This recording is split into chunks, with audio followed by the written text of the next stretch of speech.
네, 오늘은 저번 겨울방학 때 진행했던 고전문학 기초 개념에 대해서 수업 진행하도록 하겠습니다. 페이지는 27페이지 해주시면 되고요. 그래서 오늘은 고전문학에 있는 향가부터 해서 시조, 가사, 그 다음에 고대가요, 고려가요 다양한 작품들 한번 전체적으로 쭉 보는 식으로 수업 진행하도록 하겠습니다. 자, 첫 번째 27페이지에 있는 작품 보시면 월명사의 제망대가라는 작품이 있습니다. 고전문학도 똑같습니다. 고전문학도 현대문학처럼 제일 첫 번째 작가와 제목을 확인해 주셔야 되고요. 두 번째 문제, 이 문제 중에도 표현 방식과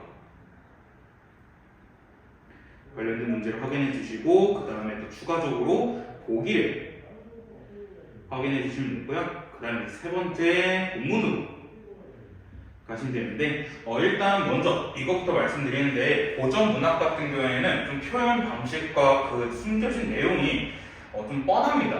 고전문학 같은 경우에는 일단 뭐 대꾸법, 유사한 문장구조 반복이라든가 혹은 뭐 서리법 이런 것들이 좀 일단 기본적으로 있는 경우가 많고 그 다음에 무엇보다 고전문학 같은 경우에는 갈래별 특징이 명확해요. 그러니까 이게 무슨 말이냐면 고전문학 같은 경우에는 특징이라 하시는데 갈래별, 그러니까 향간이 혹은 시종이 가사니 이런 걸 따라서 갈래별로 특징이 명확합니다. 이 특징이란 거는 표현 방식일 수도 있고요. 아니면 주제일 수도 있습니다. 좀 이러한 특징들이 너무 명확하기 때문에 주제 같은 경우에 그러죠. 양반이 쓴 거는 뭐 자연을 좋아하는 자연친화든가 아니면 임금님에게 충성을 다하는 임금에 대한 충 혹은 부모님에게 효를 다하자 이런 내용이 많고 아녀자 혹은 기녀, 기생 혹은 일반 평민들이 쓴 작품들 같은 경우에는 뭐 사랑과 이별 이런 내용들이 많기 때문에 고전문학 같은 경우에는 좀 갈래별로 특징, 이 표현 방식, 그 다음에 주제가 너무나도 명확하기 때문에 이 표현 방식과 주제에 대한 문제는 좀 쉽게 출제가 됩니다. 그래서 고전문학에서는 좀 어디 파트에서 좀 많이 어렵게 나오냐면 해석하는 문제가 좀 많이 나와요.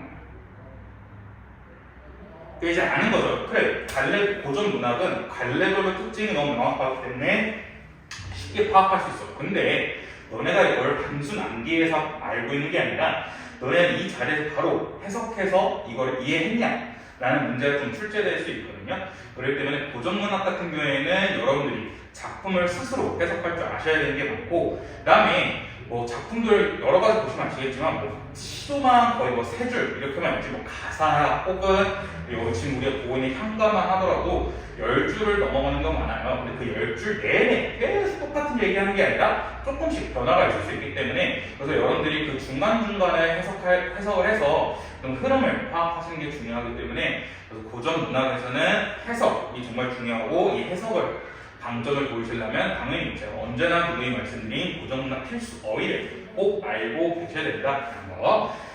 자, 그래서 우리 고전문학은 어떻게 수업을 할 거냐면 제일 첫 번째 갈래별 특징을 먼저 명확하게 볼 거고요. 해석하는 연습을 좀 할 예정입니다.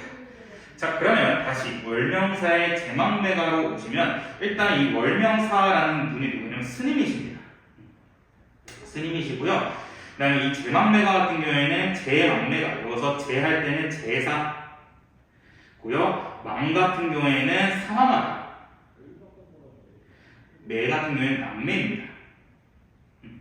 그 다음에 이게 무슨 내용이냐면 죽은 누이에 관련된 죽은 누이에 제사를 지낼 때 부른 노래다 그런 거거든요. 제망매 같은 경우에는 죽은 누이에 제사를 지낼 때 부른 노래입니다. 다시 월명사의 제망매 같은 경우에는 제할 때는 제사고 망은 사망, 매는 남매할 때 자인데 그래서 죽은 누이에 제사를 지낼 때 부른 노래입니다. 그래서 이거는 스님이 쓰신 건데 그래서 죽은 누이에 대한 슬픔과 좀 허무함을 좀 종교적으로 그러니까 불교적으로 승화시킨 작품이 바로 제망매가라는 작품인데 이 제망매가라는 작품의 먼저 갈래부터 보시면요 제망매가 든 향가라는 작품입니다. 향가란 건 뭐냐면 향찰이라는 그 문자가 있었어요. 그러니까 옛날에 우리나라 한글 문자가 없었을 때 이제 중국의 한자를 이용해서 뜻과 음을 빌려서서 우리 말처럼 사용한 게 향찰인 건데 향찰로 지은 신라시대의 노래입니다. 네, 근데 이때는 신라시대 때 스님도 귀족이셔가지고 좀 스님분들이 많이 쓰셨거든요. 그래서 향가 같은 경우에는 좀 스님들이 많이 쓰셨던 작품들이었어요. 그래서 이 향가의 특징을 먼저 보시면 스님이 많이 썼기 때문에 불교적인 내용이 많습니다. 그다음 두 번째, 향가 같은 경우에는 4구체 혹은 8구체 혹은 19채 향가가 있어요. 이 중에서도 이 19채 향가가 좀 가장 완성된 형식을 합니다. 완성 혹은 정제된 형식을 해요. 이 구라는 게 뭐냐면 구라는 건 줄입니다. 그래서 4구체란 것은 4줄짜리, 8구체란 것은 8줄짜리, 19채란 거는 10줄짜리 향가를 얘기하는데 이 중에서도 19채 향가가 가장 완성되고 정제된 형식이다라는 거 꼭 기억해 주셔야 되고요. 그 다음에 이 19채 향가가 왜 그러면 완성된 형식이냐인데 이게 향가 전체 혹은 19채 향가의 가장 중요한 특징이라 볼 수 있는데 19채 향가의 낙구라는 부분이 있어요. 이 낙구가 9번째 줄, 10번째 줄을 얘기하는데 이 낙구에 감탄사가 있습니다. 이거는 꼭 지켜야 되는 거예요. 어떤 19채 향가는 꼭 9번째 줄, 10번째 줄인 낙구에 감탄사가 들어가야 되는데 이거는 이제 첫 번째 향가의 형식적인 특징이고요. 우리 감탄사 배웠었죠. 감탄사 배웠을 때 감탄사를 사용하면 영탄적인 어조를 사용했다는 거기 때문에 그래서 아까 제가 말씀드렸던 것처럼 조금 고전문학 같은 경우에는 갈래별로 특징 그 중에서도 표현 방식이 조금 명확하다 했던 게 당장 19채 향가만 보더라도 19채 향가에는 감탄사가 있네. 감탄사가 있다는 것은 영탄적 어조를 사용하고 있네 라는 걸 바로 파악할 수 있기 때문에 그래서 좀 표현상의 특징이 좀 명확하다는 게 이 말씀이었고요. 이 향가에는 총 3가지 특징이 있는데 불교적인 내용이 많고 4구체, 8구체, 19채 향가가 있는데 세 번째 그 중에서도 19채 향가는 제일 완성되고 정제된 형식으로서 9번째 줄, 10번째 줄 낙구에 감탄사가 반드시 필요하다는 것. 그다음에 이걸 뒤에서 조금 더 설명드릴 텐데 이 감탄사는 추후에 시조의 형식의 특징도 됩니다. 그래서 이거는 이따가 시조할 때 다시 한번 말씀을 드릴게요. 그래서 다시 한번 월명사의 제망대가 같은 경우에는 죽은 의의 제사를 지낼 때 부른 노래로서 향가라는 알레인데 향가의 특징으로는 불교적인 내용이 많고 19채 향가가 가장 완성되고 정제된 형식인데 이 19채 향가의 낙구 부분에는 감탄사가 꼭 들어간다는 거 기억해 두시길 바라겠습니다. 자, 그 다음에 1번 문제 한번 보세요. 1번 문제 이게 표현상 특징 문제인데 1번에 자연물에 화자의 감정이 입하고 있다. 2번 비유적 표현을 통해 시적 상황을 그려내고 있다. 3번 시간의 변화에 따른 심리 변화가 나타난다. 4번 상반된 상황을 표현하여 대상과의 갈등을 드러내고 있다. 5번 자연의 섭리에 대한 깨달음을 통해 삶의 교훈적 가치를 이끌고 있다. 네, 여러분들 우리 앞에서 계속해서 현대시에서 표현상 특징을 봤을 때 표현상 특징 정말 여러 가지 나왔는데 고전 문학은 이렇게 너무 좀 간단합니다. 특히 비유적 표현. 비유적 표현은 정말 하나만 있는 게 아니라 직유, 은유, 대유 여러 가지 있었는데 현대시에서는 비유적 표현이 쓰였냐 안 쓰였냐 이렇게 물어보기보다는 비유적 표현에서도 이런 표현 방식이 사용되냐라는 게 많았는데 고전 문학에서는 아무래도 비유적 표현이니 이런 표현 방식이 너무 명확하기 때문에 조금 쉽게 나오고요. 특히나 여러분 해석할 줄 알아야 되는 게 중요한 게 고전 문학입니다. 자, 그럼 이제 한번 본문으로 한번 볼게요. 본문 한번 쭉 읽어보면 생사길은 얘 있음에 머뭇거리고 나는 간다는 말도 못 따르고 어찌 갑니까? 어느 가을 이른 바람에 이에 저에 떨어진 잎처럼 한 가지에 나고 가는 곳 모르는저 밑하철에서 만날나 뒀다가 기다리겠노라 라는 작품인데 한번 첫 번째 줄부터 볼게요. 근데 이거는 월명사 제망매는 19채거든요. 보시다시피 첫 번째 줄부터 10번째 줄까지 총 10줄이 있기 때문에 19채 한다고요. 그 다음에 미리 티저를 날리자면 9번째 줄, 10번째 줄에 앞부분에 아라는 감탄사가 있죠. 그렇기 때문에 한번 천천히 보도록 하겠습니다. 첫 번째부터 생사길이라는 건 뭐냐면 죽느냐 사느냐예요. 죽느냐 사느냐는 얘 있음에 머뭇거리는 거예요. 그럼 이때 여기서 말하는 얘가 어디냐는 건데 우리가 죽느냐 사느냐 같은 경우에는 지금 여기 이승 여기서 그러니까 현실 세계에서 고민하는 거죠. 이승 여기. 왜냐면 저승세계에서 이미 죽었는데 거기 저승세계에서 우리가 죽느냐 사느냐 고민하지 않겠죠. 그렇기 때문에 이것은 우리가 살고 있는 이 상황에서 죽느냐 사느냐가 중요하기 때문에 그래서 생사길 죽느냐 사느냐 같은 경우에는 여기 이승에 있기 때문에 그래서 우리는 머뭇거린다라는 거고 그 다음에 나는 간다는 말도 못다 이러고 어찌 갑니까? 라는 부분에서 여기서 조금 여러분들이 실수하시면 안 되는 부분이 뭐냐면 나는이거든요. 여기서 나는 보고 신나가지고 여러분들이 1인칭 대명사 나왔네? 1인칭 대명사 있으니까 시작하자가 화면에 드러나 있구나 라고 체크하시기보다는 이때 나가 과연 화자 자신이 있지 아니면 다른 사람인지를 보셔야 되는데 여기서 나 같은 경우는 죽은 누이를 얘기합니다. 그러니까 죽은 누이가 나 갈게 라고 유언도 못하고 갔다는 겁니다. 나는 이제 갈게 라는 말도 못다 이러고 어찌 갑니까? 라는 걸 통해서 누이가 유언도 못하고 갑작스럽게 죽었다는 거죠. 그래서 누이의 갑작스러운 죽음을 이 파트에서 파악할 수 있습니다. 그래서 못다 이러고 어찌 갑니까? 어느 날 이른 바람에 저의 떨어진 잎처럼 너머처럼 나왔네요. 직유법 사용되었고 직유법은 비유적이요. 죄송합니다.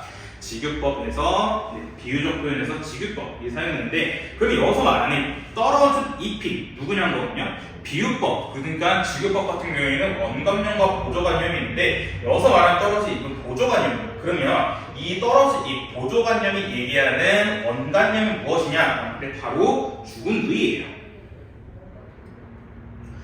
떨어진 잎처럼 한 가지라고 가는 거 모르죠. 근데 여기 한 가지 역시 한 부모를 얘기하는데 이게 무슨 말이냐면 옆에 그림을 그려주시면 제가 그림을 좀 못 그리는데 가지가 이렇게 있는 겁니다. 가지가 있는데 한 가지가 있는 거죠. 근데 여기에 빨간색 잎이 있는 거예요. 근데 이게 누이를 얘기하고 여기 초록색 잎이 있는데 여기는 화자 자신의 얘기하는 거예요. 그러니까 우리 둘은 한 가지에 난다. 그러니까 너랑 나는 우리 한 가지 한 부모 밑에서 태어나서 같이 자란 남매다. 거죠. 그래서 우리가 한 가지에 나서 난 곳, 그러니까 태어난 곳은 알고 있는데 왜 우리가 그대가 가는 곳은 모르냐라는 거거든요. 여기서 말하는 잎이란 것은 이렇게 빡 떨어졌다는 거예요. 왜 갑작스럽게 바람이 이른 바람이 갑작스럽게 불었기 때문에 이 이른 바람으로 인해서 누이가 갑작스럽게 죽었다는 거죠. 그래서 여기서 말하는 게 누이가 요절했고 그러니까 요절이란 갑작스러운 죽음인데 갑작스러운 죽었는데 이게 화자 자신을 참 허무한 거죠. 왜냐하면 우리가 한 가지 한 부모 밑에서 태어나서 자라는데 어떻게 너 가는 곳은 내가 모르냐? 이런 식으로 되게 좀 허무한 느낌을 보여주는 게 바로 여기 탈구까지였고요. 그래서 여기 탈구까지 보시면 여기 허무함이 큽니다. 허무, 허탈, 슬픔 이런 거죠.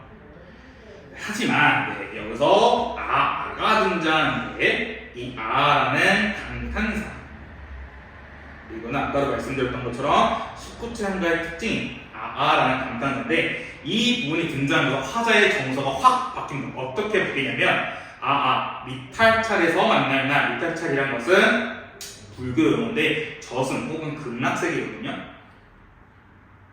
미탈찰, 그러니까 저승 극락세계에서 만날나 나는 뒀다가 기다리겠노라 식으로 기다리겠다는 어떤 액션, 행동이 있기 때문에 화자의 의지적 태도를 체크할 수 있고요. 기다리겠다는 기다림이 모습도 보여주죠. 그럴 때는 지금 위에서 보시면 8, 9까지는 허무함을 보여주는데 이 8, 9가 넘어서 9, 19에서는 재회에 대한 기다림 혹은 소망이 들어가 있는 거죠. 그러니까 8, 9까지는 어떻게 이렇게 너 간다라는 유언도 없이 너가 갑작스럽게 이렇게 죽고 그 다음에 우리는 한 부모 밑에서 태어나서 이렇게 자라는데 어떻게 이렇게 너 가는 것도 모르냐, 참 진짜 인생 허무하다 라는 걸 얘기하다가 이제 이 감탄사 뒤로는 그래도 우리 다시 저승 극락세계에서 다시 만날 테니까 나는 그동안 돛 닦으면서 너를 기다리고 있을게, 이런 식으로 기다림이 의지적 태도를 볼 수 있고 8, 9까지는 되게 화제의 허무함이 드러났지만 9, 10, 19 낙구 부분에서는 누이의 재에 대한 소망과 혹은 기다림이 보이고 있는 부분이 바로 월명사의 제망내가라는 작품입니다. 네, 그래서 1번 문제 바로 보시면 뭐뭐처럼 지급은 나와 있었죠. 네, 그래서 1번의 답은 2번 비유적 표현이었습니다. 자, 그 다음에 넘어가서 바로 다음 30페이지. 네, 30페이지 보시면 조식의 두류산 양단수를이라는 작품이 나와 있는데 이것도 한번 보시면 조식의 두류산 양단수를이라는 작품이 있는데 이거는 먼저 이 작품 같은 경우에는 이글, 그러니까 제망매가 한가거든요. 한가의 형식상 특징이에요. 형식상 특징 같은 경우는 아까 말씀드렸던 감탄사 부분이었는데 이거를 계승한 작품이랍니다. 그래서 우리 아까 제가 말씀드렸던 것처럼 19체 한가의 낙구에 있는 감탄사는 시조의 형식상 특징으로 계승되는데 과연 어떻게 시조에서 계승이 되었는지 한번 조식의 두류산 양단술이라는 작품 보시면 일단 조식의 두류산 양단술이라는 작품은 갈래가 시조입니다. 네, 시조 나왔으니까 시조에 대해서 먼저 간단하게 말씀드리면 시조의 특징으로 제일 첫 번째 3장 6구 45자입니다. 3장 6구 45자 내외의 형식을 갖고 있는데 이게 무슨 말이냐면 3장이라는 것은 세 줄이라는 겁니다. 초장, 중장, 종장. 6구는 끊어읽기, 6덩어리로 끊어읽는다고 보고 그 다음에 45자라는 것은 45글자입니다. 그러니까 45글자를 조금 모자라는 한 40자 혹은 41, 42 정도거나 아니면 45자를 조금 넘는 50글자 이내의 형식인 게 바로 시조의 특징이고요. 그래서 초장, 중장, 종장이라는 세 줄의 형식인데 이 세 줄에서 6단위로 끊어 읽어야 되고 45글자 내외이다 그런 건데 한번 위에 보시면 이렇게 볼 수 있습니다. 두유산 양단수를 예 듣고 이제 보니가 초장, 도왔든 맑은 물에 4년조차 잠겼더라 중장, 아이야 무릉이 어디요 나는 옌가노라 종장. 이렇게 총 3줄 나와 있는 3장의 모습을 볼 수 있고요. 그 다음에 두류산 양단수를 끊고 예 듣고 이제 보니 끊고 도왔든 맑은 물에 끊고 4년조차 잠겼어라 끊고 아이야 무릉이 어디요 끊고 나는 옌가노라 끊고 이렇게 6덩어리 있고요. 아마 세보시면 제가 그때 세봤을 때 한 글자가 딱 45자였거든요. 그래서 글자 수도 45자 내외를 지키고 있습니다. 네, 이게 시조의 형식상 특징 제일 첫 번째였었고요. 그 다음에 두 번째 형식상 특징이 정말 중요한데 종장, 그러니까 맨 마지막 줄이었죠. 종장의 첫 음보는 무조건 3음절입니다. 이 3음절이라는 것은 세 글자라는 거고 첫 음보는 맨 앞이거든요. 그래서 종장의 첫 음보 맨 앞에 단위는 무조건 3음절 세 글자라는 거고 이거가 바로 아까 말씀드렸던 19체 한가의 낙구의 감탄사를 계승한 겁니다. 너무 중요합니다. 네, 어떤 시조든 무조건 이 종장의 첫 음보는 3음절로 지켰어요. 근데 이거는 어떤 시조든 무조건 이렇게 지켰습니다. 그래서 보시면 조식에 여기도 보시면 맨 종장이 맨 아랫줄에 맨 처음 아히야 이런 식으로 세 글자 나와 있죠. 그 다음에 쭉 넘어가셔서 또 있어요. 시조가 또 있는데 32페이지에 황진이 시조 보시더라도 종장 맨 마지막 두 줄 맨 앞에 보내 세 글자. 그 다음에 넘어가셔서 36페이지에 윤선도의 오가라는 작품, 이건 시조, 평시조가 연달아 있는 연시조인데 여기서 보시면 종장 맨 마지막 두 줄의 맨 앞에 두어라 세 글자, 아마도 세 글자. 네, 이런 식으로 시조의 그러니까 시조의 종장 맨 마지막 줄에 첫 번째 음보, 맨 앞은 무조건 세 글자, 3음보의 형식을 지켜야 된다. 이게 시조에서 가장 중요한 형식상 특징이고, 이것이 십구체 한가의 형식상 특징을 계승한 특징이라 할 수 있습니다. 그래서 아까 위에서 말씀드린 게 이겁니다. 그래서 감탄사를 계승한 작품이라는데 어디가 계승되냐? 이 부분, 아히야 이 부분이고요. 네, 그 다음에 시조의 종류는 또 세 종류가 있어요. 평시조, 연시조, 사설시조. 가 있는데 평시조는 이런 일반적인 시조를 얘기하고요. 이 평시조가 연달아 있는 거를 연시조. 사설시조 같은 경우에는 이 사설이 자기 개인적 이야기라는데 좀 사설이 길다란 말이 있잖아요. 그래서 개인적 이야기가 되게 많은 겁니다. 그러니까 이거는 사설시조 같은 경우에는 중장의 길이가 되게 깁니다. 보통 이런 건 평민들이 썼어요. 왜냐면 평민들 같은 경우에는 양반과 달리 좀 이런 글을, 시조를 쓸 시간이 별로 없었거든요. 그렇기 때문에 한 번 쓸 때 자기가 하고 싶은 걸 막 썼어야 되겠는데, 그렇다고 초장부터 길게 하기는 좀 그렇고, 그 다음에 맨 마지막 마무리 종장 부분을 길게 하기 좀 그렇고, 그래서 중간 부분, 중장 부분에 자기가 하고 싶은 얘기를 쫙 한 거고, 이런 사설 시조가 종장이 매우 긴데도 그래도 사설 시조는 꼭 종장의 첫 음보는 무조건 선음절로 지켰습니다. 네, 그 다음에 네 번째 특징, 이것도 중요한데, 시조는 갈래별로 내용이 다릅니다. 죄송합니다. 갈래래요. 죄송합니다. 작가별로 내용이 다른데 어떻게 다르냐면 제일 첫 번째 양반이 쓴 시조 같은 경우에는 제일 첫 번째 충, 효, 자연친화입니다. 그러니까 부모님께 효를 다하자, 임금님에게 충성을 다하자, 그 다음에 자연 너무 좋다, 자연친화고요. 난 두 번째 기녀, 기생인데 얘네들 같은 경우에는 사랑, 이별, 그리움. 그 다음에 이 기녀, 기생 시조의 좀 중요한 부분이 뭐냐면 바로 기다림의 이야기도 있거든요.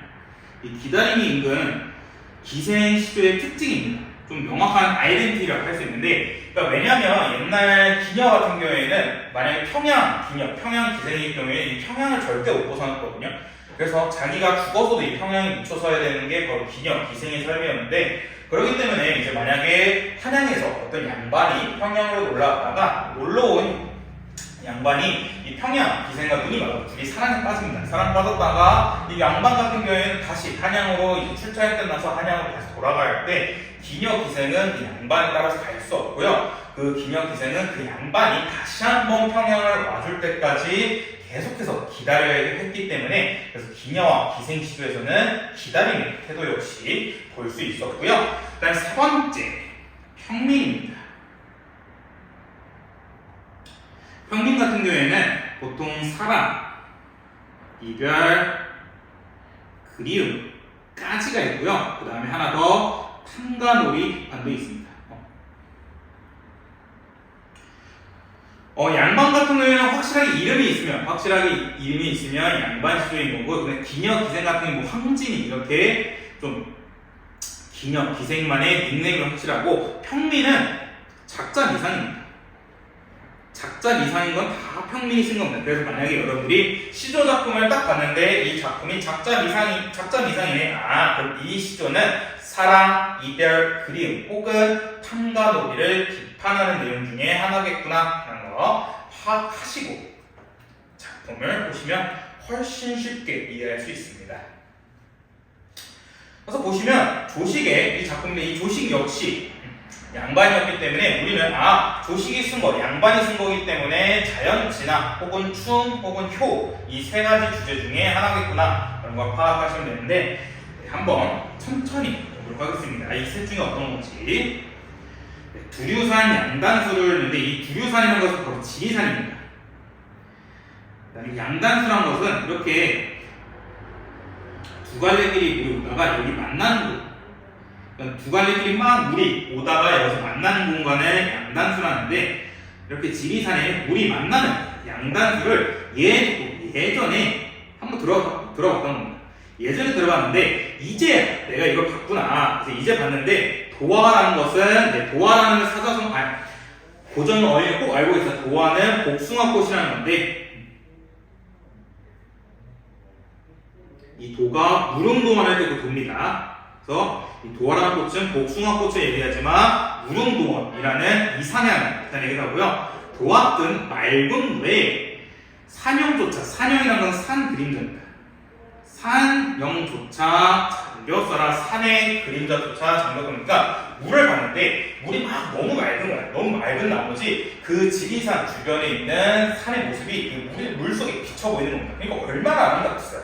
그러니까 내가 지리산 양단수가 진짜 너무 멋있다, 이쁘다는 얘기 들었는데 그 얘기를 예전부터 듣다가 이제 봤는데 와 진짜 대단하구나. 복숭아꽃이 이렇게 떴는데 그 와중에 거기에 산영조차 비쳤어. 진짜 대박이다 하면서 이제 감탄하고 있는 거고요. 그만큼 이건 무슨 내용이 있어요? 자연을 기가 막히게 좋아하는 거죠. 그래서 자연 친화하고 있는 작품이고요. 그래서 아이야라고 부르고 있습니다. 아이야. 그래서 야라는 목격조사 찾아볼 수 있죠.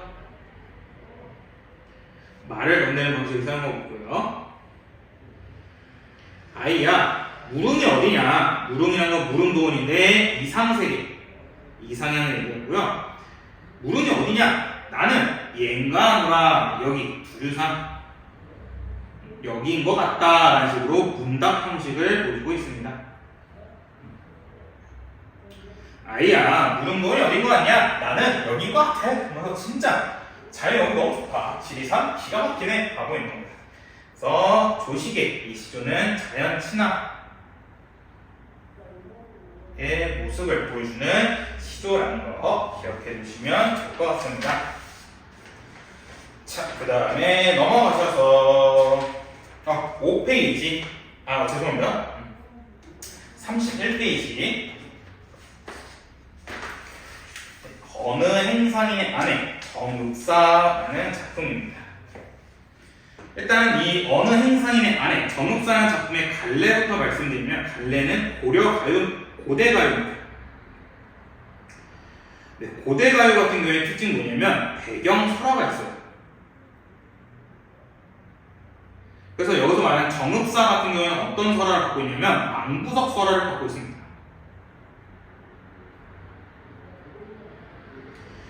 네, 이 망부석 설화가 그거죠. 이제 남편을 기다리다가 결국에는 그 자리에서 돌이 된 이제 아내 이야기인데 그 이야기와 관련 있는 게 바로 정읍사라는 고대 가요이고요. 고대 가요는 여러 종류가 있어요. 그 중에 제일 첫 번째 되게 유명한 작품이죠. 공무도화.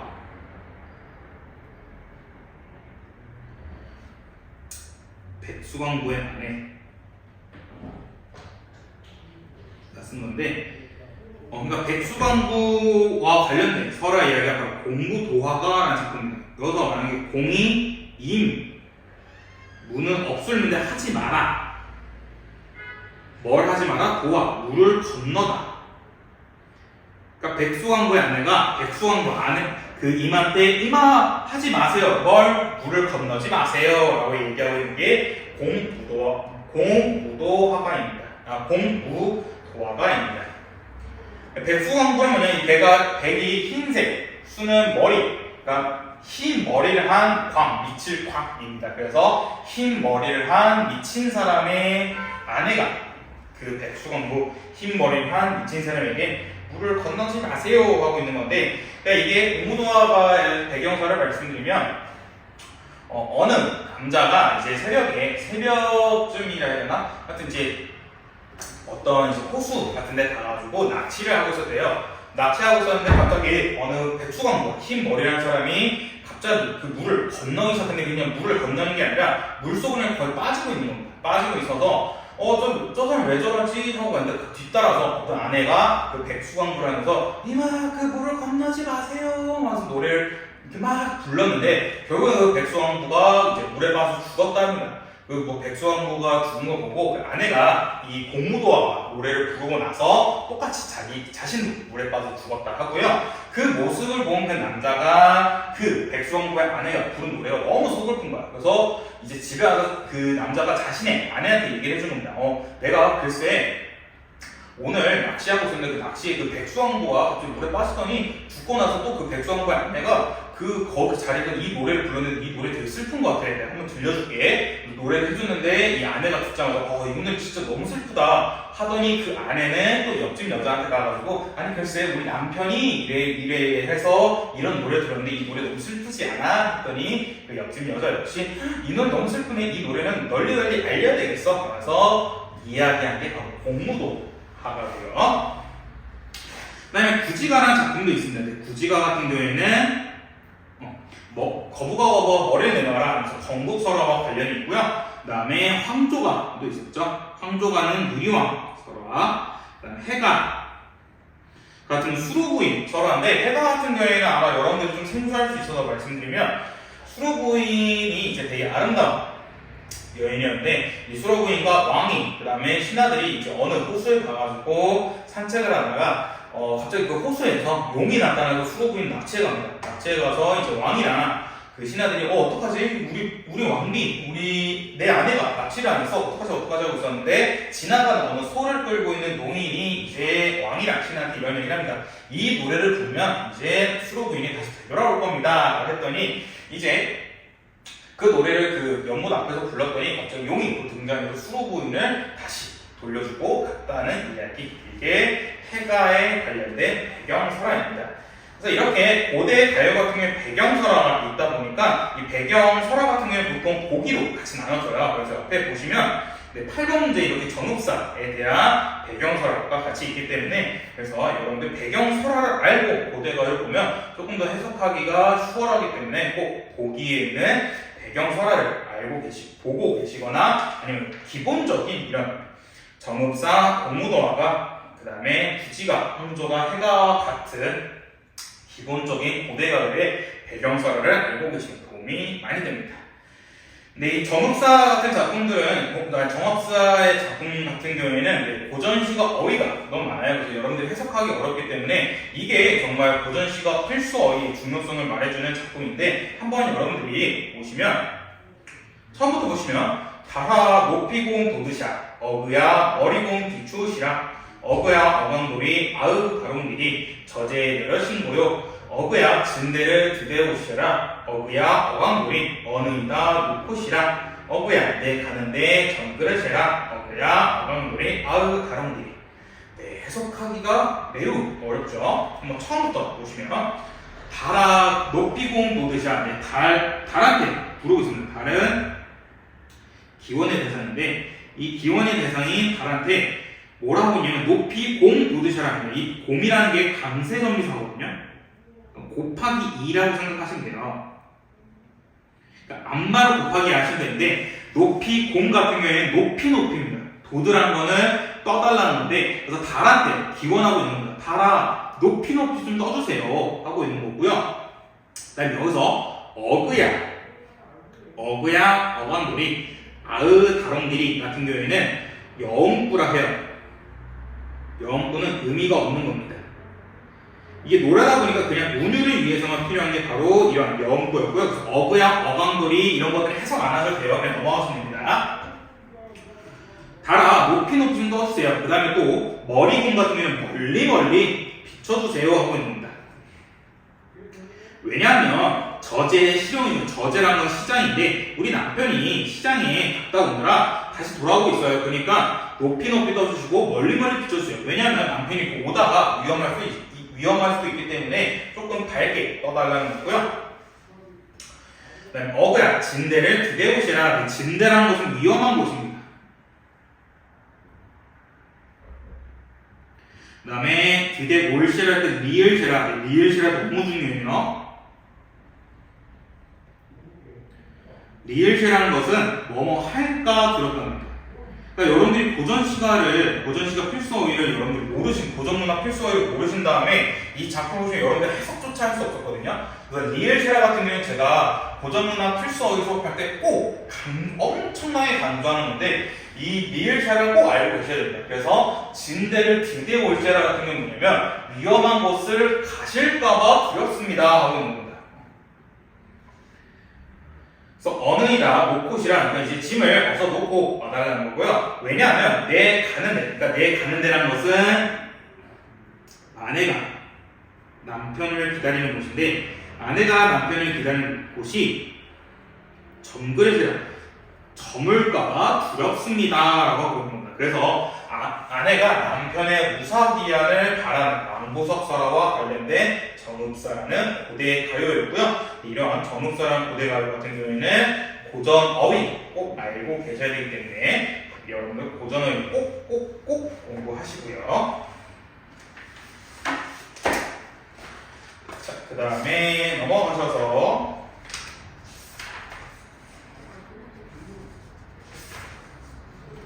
네, 가시리 보도록 할게요. 39페이지 작자미상의 가시리라는 작품입니다.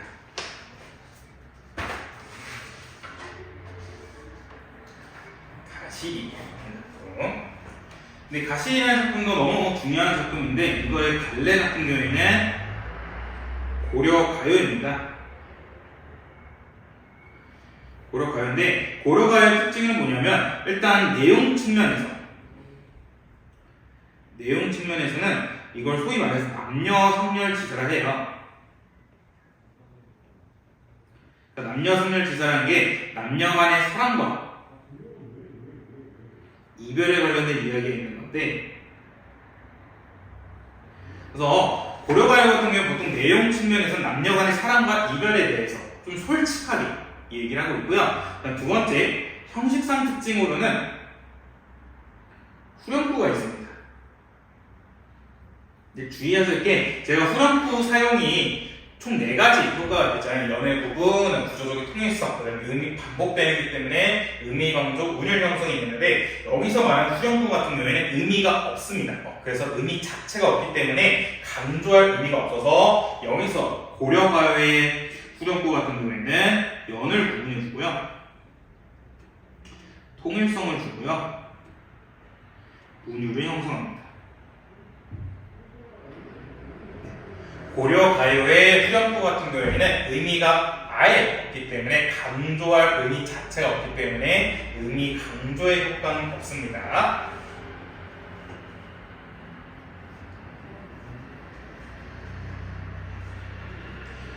그러면 한번 천천히 보시면요. 가실이 있고 나는 버리고 가실이 있고 나는 위지증과 태평성대인데 이 위지증과 태평성대가 바로 아까 제가 말씀드린 후렴구입니다. 근데 이건 의미가 없어요. 그러니까 운율 형성을 위해서만 필요한 거고요. 그다음에 여기 밑에 위에 나는 얘네들은 여음구입니다. 여음구 역시 의미가 없습니다. 운율을 위해서만 필요한 게 바로 여음구와 후렴구였고요. 네. 첫 번째는 가실이 있고 버리고 가실이 있고인데 여기서 가실이라는 건 뭐냐면 가실이 있고의 줄임말입니다.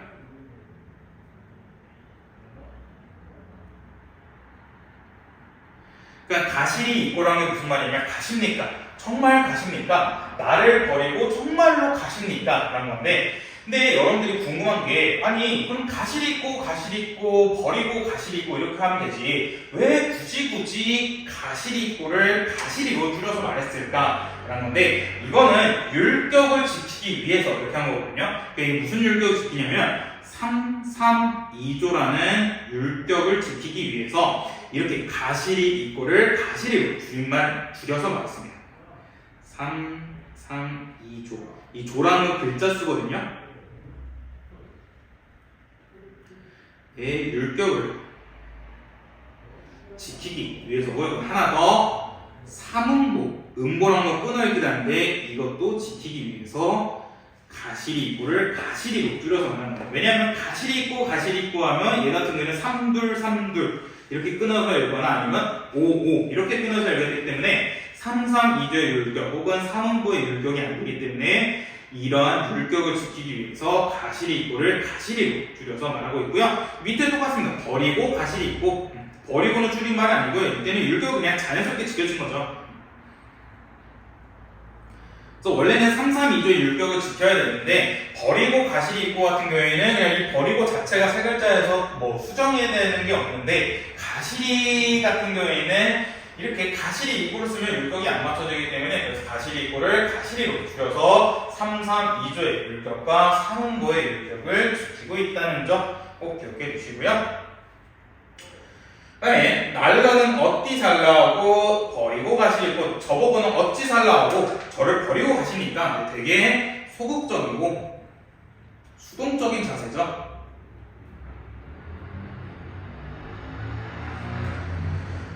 그 다음에 잡사와 불연이니까 어떻게든 잡아서 두고 싶지만 선하면이라는 것은 서운해하면 이런 건데 그 제가 잡았다가 당신이 저한테 서운해하면 아니 올쉐라 리을쉐라 뭐뭐 할까 두렵다는 거였죠.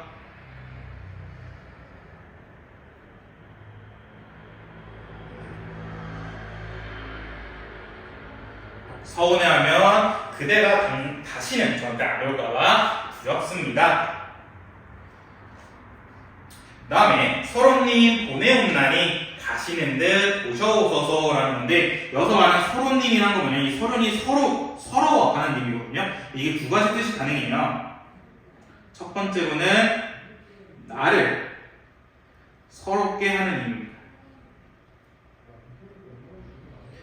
두 번째 뜻으로는 나와의 이별로 서러워하는 임입니다. 이렇게 두 가지 뜻이 가능합니다.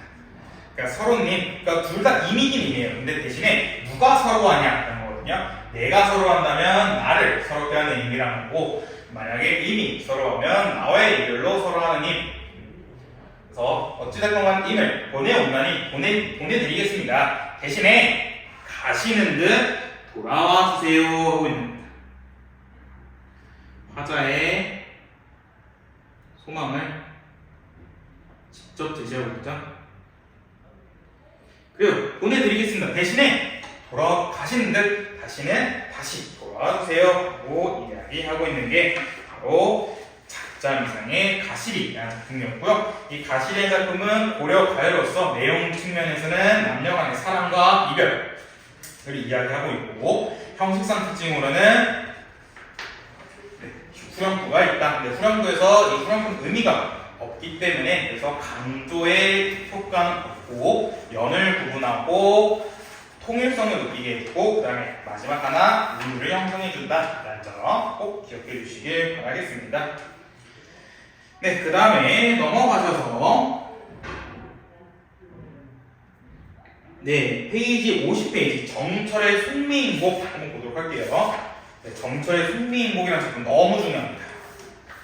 네, 정철이라는 사람은 여러분 고등학교 국어 생활에서 무조건 두 번은 나옵니다. 네, 한 번만 등장하지는 않아요. 네, 꼭 두 번 등장하는데 첫 번째 등장하는 게 속미인곡과 삼미인곡으로 등장하시고요. 두 번째로 등장하는 경우가 보통 관동별곡이라는 기행가사로 등장을 하십니다. 그래서 이 정철이라는 사람은 정철이 쓴 작품은 여러분 고등학교 생활하시면서 3년이라는 시간 동안 무조건 등장하는 거기 때문에 꼭 기억을 해두셔야 되고요. 그래서 이건 너무나도 중요합니다.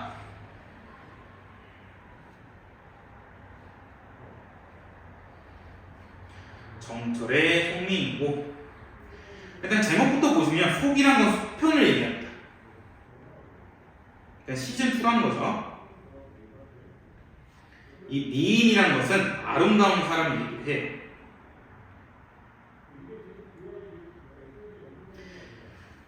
곡은 노래란 건데 이 송민곡 아름다운 사람 노래의 속편 시즌2? 이게 무슨 말이지? 할 수 있는데 이 송민곡에 시즌2가 있다는 거 시즌1도 있다는 거죠. 이 시즌1은 뭐냐면 3인곡입니다.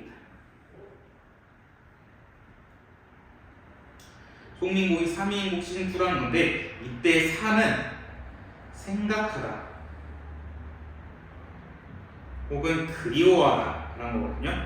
그러니까 3인곡이라는 것은 아름다운 사람을 생각하고 그리워하는 노래라는 건데 송민곡은 그러한 아름다운 사람을 생각하고 그리워하는 노래의 시즌2 속편이라는 건데 여기서 아름다운 사람이 누구냐 하는데 여러분들 이건 꼭 기억해 두세요. 고전 문학에서 미인, 아름다운 사람은 거의 대부분 임금님을 얘기합니다. 고전 문학에 등장하는 미인, 아름다운 사람은 거의 대부분 임금님을 얘기합니다. 그렇기 때문에 3인곡, 아름다운 사람을 생각하고 그리워하는 노래가 이건 직역이고 의역하면요. 아름다운 사람, 임금님을 그리워하고 생각하는 노래가 3인곡이고 그러한 속편 시즌2가 송민곡입니다.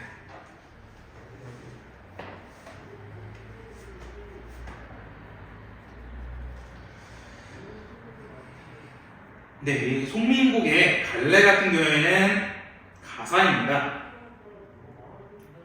이 가사 같은 경우에는 운문과 상문의 중간 형태 혹은 운문과 상문이 좀 합쳐진 느낌이란 건데 이건 행수 제한이 없습니다.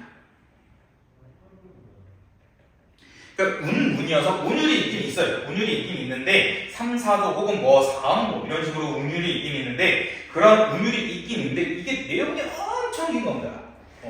행수 제한이 없습니다. 그렇기 때문에 가사는 작가가 하고 싶은 거 다 해도 됩니다. 그래서 지금 여기는 정철의 송민곡만 하더라도 여기는 지금 이제 중간 반 정도 나왔거든요.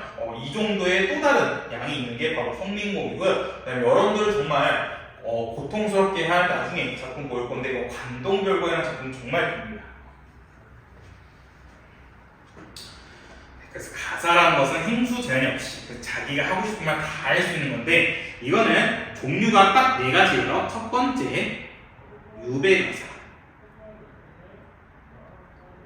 유배가사는 건 뭐냐면 유배 간 사람들이 쓴 건데 유배가사의 내용은 대부분 뭐냐면 제일 첫 번째, 유배를 갔다는 건 잘못을 했다는 거죠. 잘못을 갔으니까 당연히 반성문 써야 되겠죠. 네, 잘못된 점을 반성합니다.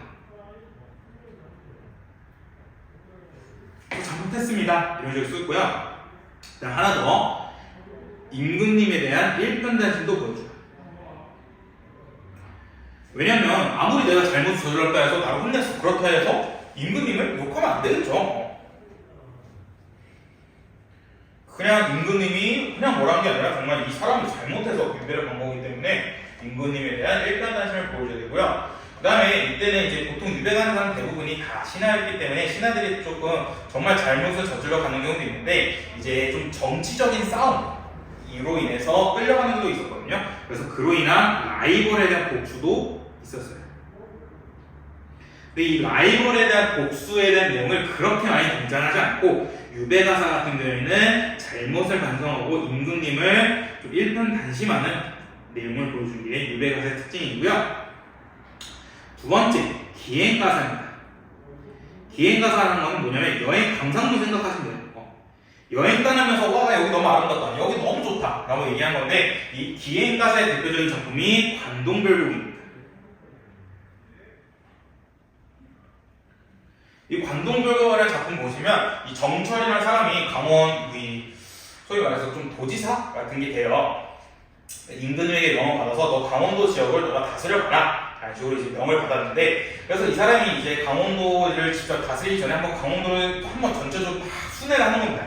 순회하면서 이제 강원도 어디 산 가고 금강산 가고 뭐 어디 동해바다 보고 하는데 이 사람이 거기서 보면 무슨 뭐냐면 자연 너무 아름답다 이런 얘기를 해요. 진짜 자연 너무 좋은데 관동 지역이 너무 좋은데 나 그냥 신선처럼 여기 관동 지역에서 그냥 자연 친화하면서 살고 싶은데 하는데 이 사람이 그러기가 어려운 게 뭐냐면 자기는 유교 신하인데 임금님의 명을 받았기 때문에 임금님의 명을 당연히 다스려야 됩니다. 그래서 선정, 좋은 정치를 펼쳐야 되는데 이거를 어기고, 그러니까 임금님에 대한 명을 받아들이지 않고 내가 자연 속에서 사는 자연 친화처럼 살면 이건 또 유교적으로 봤을 때 좀 옳지 않은 거죠. 근데 또 그렇다 해서 임금님의 명을 받아서 관동 지역을 다스리면서 선정을 펼치자니 난 자연에서 살고 싶은데 신선처럼 이렇게 자연 친화하면서 살고 싶은데 하면서 막 내적 갈등을 막 보여요.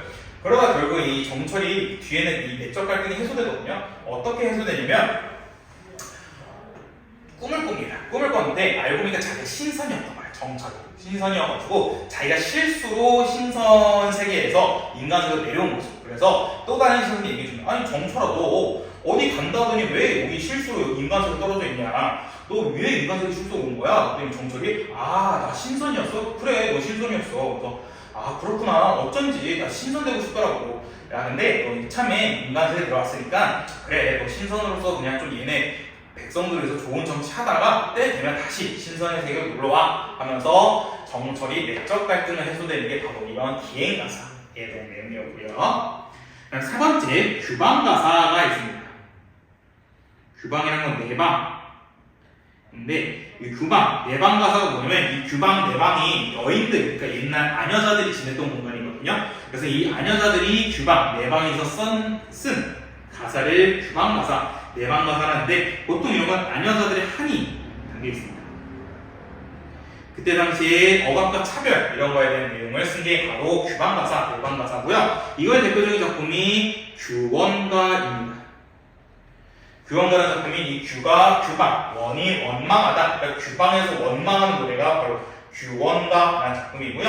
허난설원이 있었습니다. 허난설원이 남편에 대한 좀 그런 이야기를 쓴 게 바로 죄송합니다. 남편에 대한 이야기를 쓴 게 바로 규원가라는 작품이었고요.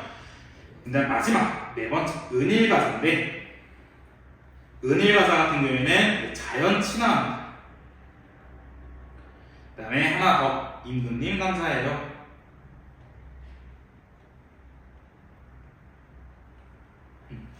그러니까 은일가사 같은 경우는 자연 친화, 그러니까 자연을 너무 좋아하는데 거기 추가로 임금님한테 감사합니다. 그러니까 내가 이렇게 자연 속에서 자연 친화하면서 살 수 있었던 거는 다 임금님 덕분입니다. 이런 식으로 임금님에 대한 감사를 보여주는 거고요. 이거의 대표적인 작품은 연안정가입니다. 송순이라는 사람이 쓴 건데 이게 대표적인 작품이다라는 거. 정철의 송민곡은 갈래가 가사인데 가사는 행수 제한이 없이 자기가 하고 싶은 걸 다 쓸 수 있는데 유배가사, 기행가사, 규방가사, 은일가사가 있습니다. 그중에 유배가사는 자신의 잘못을 반성하고 임금님 일편단심하는 내용이었고 기행가사는 여행을 떠나는 이야기, 규방가사, 내방가사 같은 경우는 아녀자들의 한을 썼고 은일가사는 자연 친화하는 이야기가 담겨있는 게 이 가사의 특징이었습니다. 네, 그래서 송민곡이라는 작품 한번 천천히 분석해보면요. 첫 번째 주부터 님다이 소식을 아무려나 아자아닌데 님다이, 다이라는 건 뭐뭐죠? 방향이거든요. 그러니까 님 쪽에 있는 소식, 그러니까 님의 소식이라는 거죠. 님의 소식을 아무거나 어떻게든 알기 위해서 했는데 오늘은 거르다, 오늘은 다 해가 지났다, 내일이나 사람이 올까 한데 이 사람이라는 것은 님의 소식을 전하는 사람입니다. 그래서 님의 소식을 전하해주는 사람이 내일이나 올까 내 마음 둘 데 없다 어디로 가자 말고 잡거니 밀거니 높은 데에 올라간답니다. 높은 산에 올라가는데 구름은 커니와 안개는 무슨 커니와 같은 경우에는 물론이거니와 구름은 물론이거니와 안개가 무슨 일이냐. 그러니까 이 사람이 높은 산 가는 이유가 바로 그겁니다. 그러니까 님의 소식을 전달해줄 사람이 없기 때문에 이 사람이 여기 그림을 여기에 보면 이 화자가 이렇게 있는데 임은 여기 있는 겁니다. 화자 임. 네, 이렇게는 직접 볼 수 없으니까 이 사람이 산에 올라갑니다. 산에 올라가가지고 이렇게 올라가면 이렇게라도 님을 볼 수 있기 때문에 산에 올라가는데 하필이면 이때 구름이랑 안개가 엄청 많은 거예요. 그러니까 막상 높은 산에 올라가서 님을 골라 했더니 안개와 구름 때문에 이게 보이지가 않는 겁니다. 그래서 구름은 무슨 이고 안개는 또 무슨 일이냐? 이런 식으로 구름과 안개는 님과의 만남을 방해하고 있습니다. 그래서 산천이 어둡거니 일월을 어찌 보면 일월이란 것은 임금님을 얘기하고요. 그러니까 이렇게 어두운데 내가 임을 어떻게 보니 그런 지척은 가까운 거리라는데 가까운 거리를 보는데 천리, 심리가 3km거든요. 그러니까 300km 떨어진 곳을 어떻게 내가 바라보겠느냐. 차라리 내가 물가에 가겠다라는 거예요. 높은 배에서 물가로 공간을 이동하는데 내가 차라리 물가에 가서 뱃길이나 보자 했더니 또 바람이나 물결 때문에 또 이 물가에서 배도 못 뛰는 겁니다.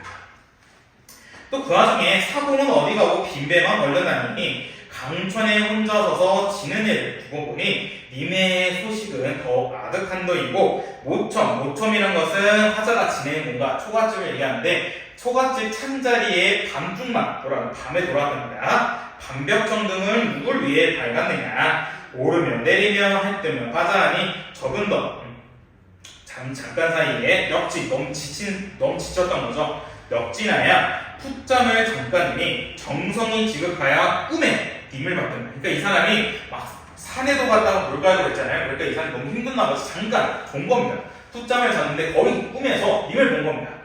님을 봤는데 옷 같은 얼굴이 반이나 늙어서라 마음에 먹은 말씀 스크자 실컷 하자하니 눈물이 바라다니 말인들 어찌하면 점인들 못다야 목이 있어 내안고 오랜만에 이름 가서 님 보고 싶었어요 막 이렇게 얘기하고 싶은데 목이 메이고 눈물이 나니까 제대로 말을 못한 겁니다.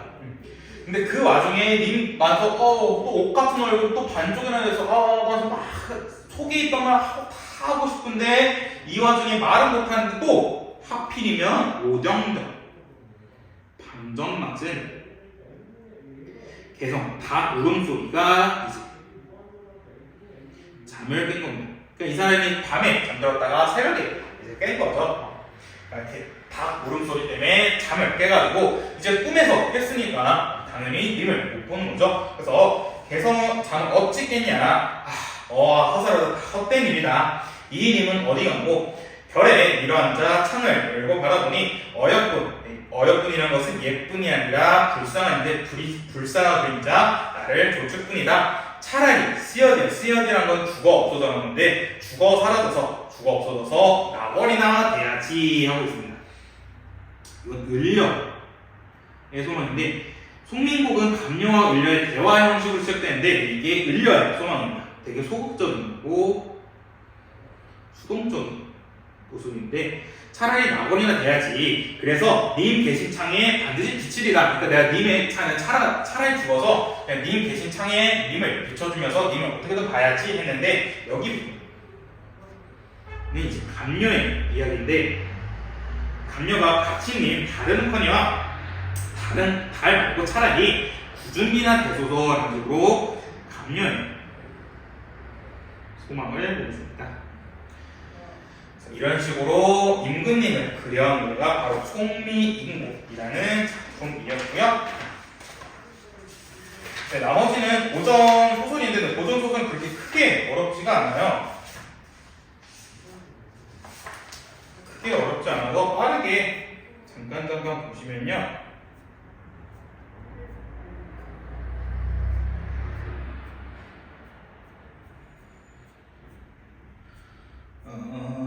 페이지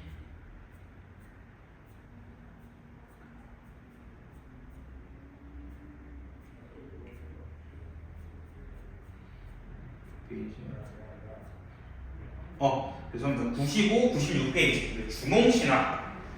근데 이거는 고구려를 건국한 주몽에 대한 건국시작 이야기인데 일단 먼저 97페이지 건국신화의 구조부터 볼게요.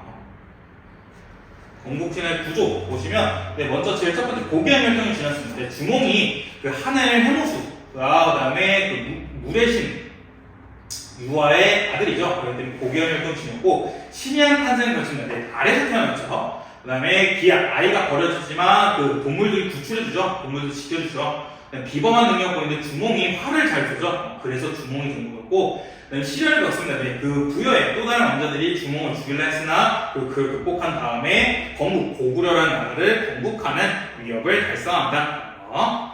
자, 그 다음에 96페이지에 1번에 이글의 설명 적절하지 않은 1번 선지만 확인하시면 역순행적 구성을 통해 사건의 인과관계를 추리하고 있다는데, 역순행적 구성이라는 건 시간이 거꾸로 가는 거죠. 네, 고전 소설에서는 역순행적 구성이 등장하지 않습니다.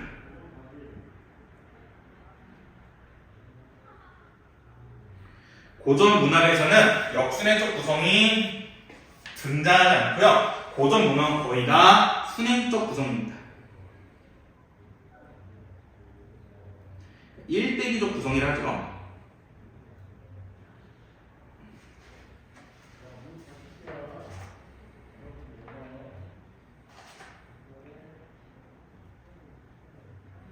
일대기적 구성이라는 것은 인물이 태어나서 죽을 때까지 이야기하는 건데, 네, 고전 문학에서는 순행적 구성, 이렇게 태어나서 죽을 때까지 이야기하기 때문에 일대기적 구성, 순행적 구성을 보이기 때문에 고전 문학에서는 역순행적 구성을 찾아볼 수가 없다는 거 꼭 기억해 주시길 바라겠습니다. 네, 그래서 이 점만 알고 계시면 될 것 같고요. 네, 여기까지가 고전 문학에 대한 기본 개념 수업이었습니다. 네, 많으셨습니다.